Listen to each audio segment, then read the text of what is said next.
Welcome back to my daily vlog guys. कसे आहात सगळे? तर नेहमीप्रमाणे मी माझ्या बॅक टू रुटीनवरतीच म्हणजेच माझ्या प्रोफेशनल हमाली करायला निघाली आहे. बघा माझा चेहरा थोडा सुजलेला वाटतं कारण मला बरं नव्हतं वाटत, पण तरीही मी माझा ब्रेकफास्ट केला. ब्रेकफास्ट कंप्लीट केल्यानंतर मी माझी ऑफिसची कामं संपवली थोडं दाखवायला. त्यानंतर मी माझं लंच केलं. लंच केल्यानंतर मी मस्तपैकी मॅकडीमध्ये गेली कारण मला मॅकडीमधला हे आईस कॉफी आवडते. तर मला इच्छा झाली आईस कॉफी प्यायची, तर मस्तपैकी आईस कॉफी घेतली. घाबरत होती मी, व्हिडिओ काढत होती म्हणून.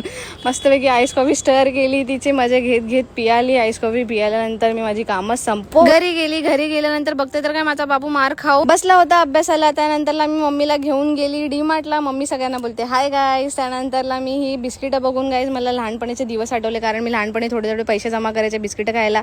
मम्मी मला बोलली जा जाऊन मसूरची डाळ घे, तर मी घेतली तुरीची डाळ.